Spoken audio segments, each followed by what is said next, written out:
Cotton seeds म्हणजे सरकीच्या तेलापासनं लाडू बनवण्यात येत होता आणि लेखा परीक्षकांनी रिमार्क दिल्यानंतर ही गोष्ट उघड झाली। भक्तांच्या भावनांशी खेळलाय, धार्मिक भावना दुखावल्यात, आरोग्याशी खेळलाय, हा गुन्हा आहे। हा घोटाळा झालेला आहे ते असणारे व्यवस्थापक, कार्यकारी अधिकारी यांच्यावर गुन्हे दाखल केले पाहिजेत।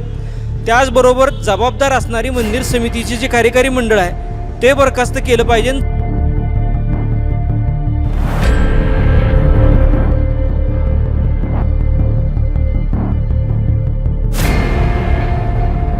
मंदिराच्या अनागोंदी कारभारांमधील आणखीन एक महत्त्वाचा विषय म्हणजे प्रसादासाठी देण्यात आलेल्या लाडवांचा घोटाळा।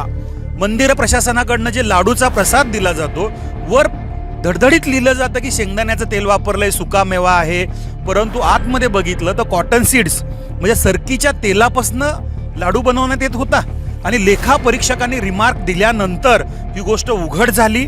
परंतु मागच्या कित्येक कालावधीमध्ये हे जे लाडू भक्तांना दिले गेले याच्यामध्ये प्रचंड प्रमाणात आरोग्याच्या हानिकारक गोष्टी निर्माण झाल्या आणि एवढं सगळं झाल्यावर आता आम्ही चांगले लाडू बनवायला सुरुवात केली आहे। शेंगदाण्याचं तेल वापरतो, कोणावर उपकार करत नाही तुम्ही।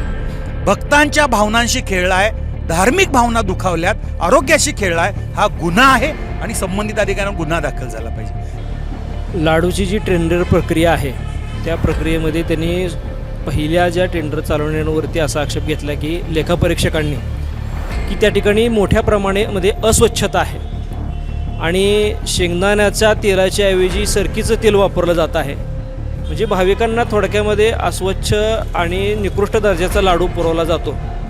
त्याच्यानंतर त्याच्या वजनाच्या बाबतीतही तक्रारी आलेल्या होत्या आणि हे सर्व लाडू या ठिकाणी मंदिर समितीने आपल्या विक्री केंद्रावरून विक्रीत केलेले आहेत।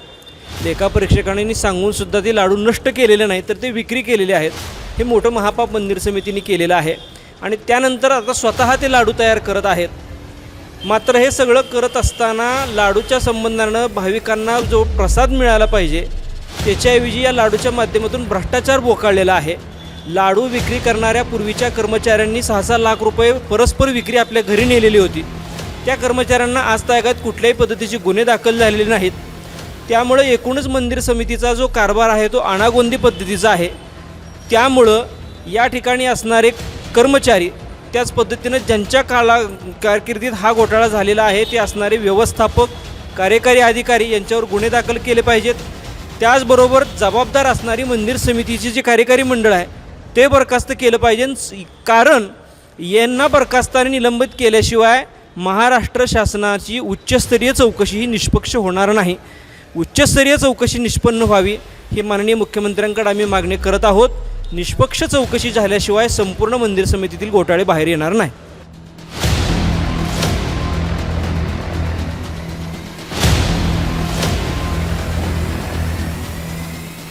लाडूमध्ये ज्या बचत गटाला कॉन्ट्रॅक्ट दिलेलं होतं त्यामध्ये लाडूचा दर्जा राखला गेला नाही। ऑडिटरनी तसं नमूद केलं आहे, तुम्ही ते मान्य केलं आहे। त्या संदर्भात देवस्थानकडून नेमकी कोणती कारवाई करण्यात आली? अगदी बरोबर आहे, लाडूचा हा विषय नक्कीच बरोबर आहे। ज्या व्यक्तीनं ते टेंडर दिलं होतं त्या व्यक्तीनं आपल्या नॉर्म्स पाळले नव्हते। त्यांना वेळोवेळी आमच्याकडून नोटीस दिल्या, कारवाईचे पत्र दिले, नाही की ऐकलं म्हणून आम्ही त्यांचा ठेका रद्द करून टाकला आणि आज रोजी आम्ही मंदिर ठेका काढायचंच नाही असं मंदिर समितीने ठरवलं। आज रोजी आम्ही 1 वर्षापासून जवळपास मंदिर समिती एक चांगल्या दर्जाचा लाडू म्हणून भाविकाला देते। त्यांचा ठेका रद्द केला म्हणजे कारवाई झाली का? गुन्हा का दाखल झाला? त्यांच्याकडं आमचे डिपॉझिट जे आहे अजून 20-22 लाख रुपये त्यांना आम्ही अजून दिलेले नाही आहे। आपण जो म्हणताय तो विषय आहे की त्यांच्यावर गुन्हा का दाखल केला नाही हा विषय समितीचा आहे, समिती त्याच्यावर निर्णय घेईल। आपण स्वतः व्यवस्थापक आहेत, तुमचं मत काय या संदर्भात? गुन्हा दाखल करावा की न करावा? हा विषय माझा वैयक्तिक काही जरी असलं तरी आमची समिती म्हणजे आमच्या समितीला परिपूर्ण अधिकार हे समितीला आहेत, मला पण नाहीत, कार्यकारी अधिकाऱ्याला पण। परंतु अद्याप ह्या ठेकेदारांवरती मंदिर समितीकडून कोणत्याही प्रकारची तक्रार करण्यात आली नाही आणि ना त्याच्यावरती गुन्हा नोंद करण्यात आला आहे। लेखापरीक्षण अहवालातील अनागोंदी कारभार प्रथम दैनिक सनातन प्रभातमधून उघड करण्यात आला आणि ह्या वृत्ताची दखल सर्व प्रसिद्धी माध्यमांनी घेतली।